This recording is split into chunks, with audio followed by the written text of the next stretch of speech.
The governor says that he is not going to allow the top 5%, I believe is what he said, to have a tax cut, that it will all even out, that what he wants to do is give that tax cut to the middle class. Settled? No, it's not settled. Look, the cost of lowering rates for everybody across the board, 20%, along with what he also wants to do in terms of eliminating the estate tax, along with what he wants to do in terms of corporate changes in the tax code, it costs about $5 trillion. Governor Romney then also wants to spend $2 trillion on additional military programs, even though the military is not asking for them. That's $7 trillion. He also wants to continue the Bush tax cuts for the wealthiest Americans. That's another $1 trillion. That's $8 trillion. Now, what he says is he's going to make sure that this doesn't add to the deficit, and he's going to cut middle-class taxes. But when he's asked, how are you going to do it, which deductions, which loopholes are you going to close, he can't tell you.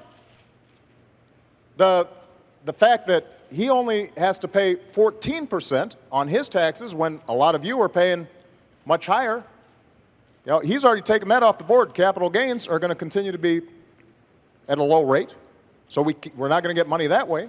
We haven't heard from the governor any specifics beyond Big Bird and eliminating funding for Planned Parenthood in terms of how he pays for that. Now, Governor Romney was a very successful investor.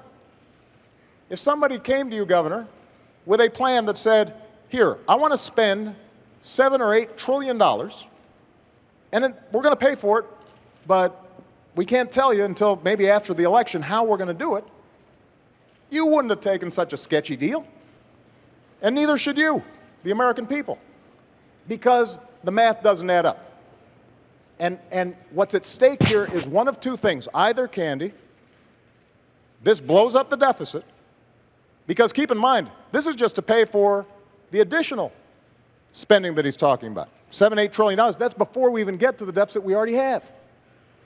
Or alternatively, it's got to be paid for not only by closing deductions for wealthy individuals, that'll pay for about 4% reduction in tax rates. You're going to be paying for it. You'll lose some deductions. And you can't buy this sales pitch. Nobody who's looked at it that's serious actually believes it adds up.